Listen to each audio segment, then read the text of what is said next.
the Song dynasty in China, that is basically the 11th, 12th, and 13th centuries, the Song dynasty is renowned for the Celadon wares that it produced.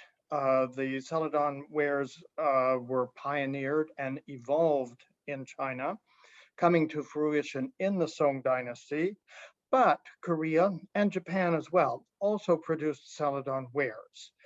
So what is Celadon ware? What does the term mean?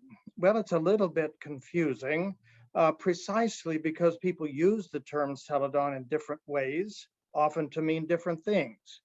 At the most basic level, and we could say there are two basic meanings to the term Celadon. The first meaning, which would be the most basic, simply refers to the color, as you see here, a pale bluish green color. It can be transparent or it can be opaque, but a pale bluish green color, sometimes grayish blue, that's typically applied over a light gray stoneware body. It can be put over porcelain, as we often see in Japan, but in China and Korea, it's usually over stoneware. The stoneware is opaque, which means that what we see in looking at a Celadon glaze is the light reflected from the glaze, but the light passing through the glaze and reflected back through the glaze from the underlying stoneware body. It's a little bit different with porcelain because a little more of the light actually goes into the porcelain rather than being reflected back. Now, the characteristic bluish green color results from a small percentage of iron oxide in the glaze. And with that present in an otherwise clear glaze, and if the piece is fired in a reducing atmosphere, which we will get to a little bit later, a beautiful bluish green piece can come out of the kiln. Now, where does the term come from? Just to talk about some very basic things. The word Celadon came into English from French. It first appeared in French in the 17th century as the name of the shepherd, Celadon, in the pastoral romance novel L'Astray by Honoré d'Urfé. And because Celadon wore sage green ribbons, his name became associated with that color. So in French and English, it's always referred to the color, to a bluish green or sage green color. The Chinese term for Celadon is qingci, the same two characters used in Korean and Japanese, pronounced chungjia in Korean and seiji in Japanese. In East Asian languages, the Qing, Chung, Se, whichever language you want to pronounce it in, basically refers to bluish green. And this is important because some people have translated Celadon as green. It doesn't mean green. In fact, the Chinese and Koreans and Japanese have a different word for green. It distinctly means bluish green. And then the second character, ci in Chinese, refers to the underlying high-fired ceramic body, which the glaze coats. Now, this probably comes as a shock, a nice pane of glass. But my point here is to say that a glaze is basically a glass coating on a ceramic piece. So glazes and glass are not only related technically and in terms of their material, but even etymologically. So that glaze, glass, they come from the same linguistic roots. Now, when we see a pane of window glass, we look through the window, it seems that there is no color. But you all know that if you look at a piece of broken glass, look at a shard, you look at it from the edge, just as you see here, there is this pale bluish green color. This comes from about 1/4 to 0.5% of iron in the glaze. The same thing that's giving the color in the pane of glass is what's giving the color to the Celadon glaze. If we take it up to maybe 1.5%, you get the color of a Coke bottle. For those of you old enough to remember a Coke bottle instead of a can of Coca-Cola.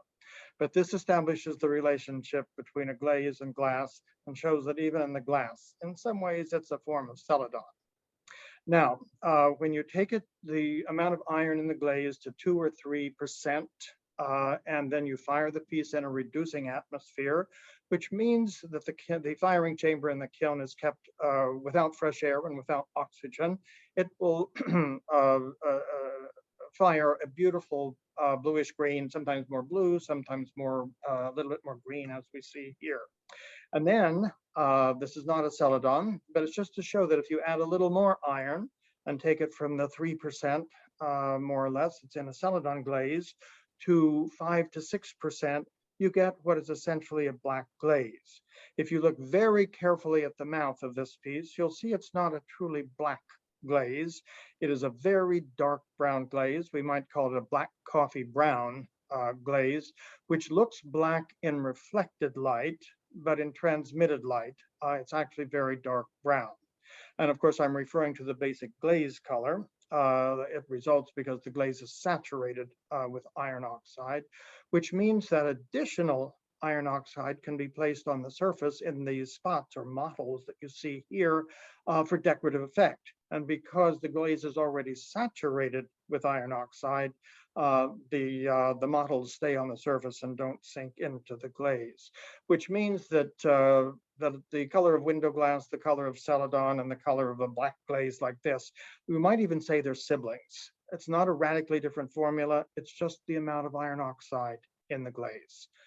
Now, the Celadon glaze, as we see here, can be translucent, even opaque, or it can be clear and transparent, as we see here. Those pieces with a translucent or opaque glaze typically rely on the tautness of form of the vessel and the beauty of the glaze for their aesthetic appeal. Those pieces with a clear and transparent glaze may also be undecorated and rely on the vessel's form and the beauty of the glaze for aesthetic appeal. But many of them, because the glaze is transparent, may have decoration incised, carved, or molded underneath the glaze that is created before the glaze was applied, and then looking like this when it comes out of the kiln. Now, this is also a Celadon glaze. We often don't refer to it as a Celadon ware, but it fits the technical definition. That is, it's a high-fired glaze with about 2%, 1.5 to 2% iron oxide in the glaze, but it's on porcelain. This is called Qingbai ware. It's produced at the kilns at Jingdezhen in Jiangxi province, the same kilns that will produce the famous blue and white ware that we associate with the Yuan, Ming, and Qing dynasties when speaking of Chinese blue and white ware. So now this is very pale blue instead of a pale bluish green, but it's still within the Celadon family from a technical point of view.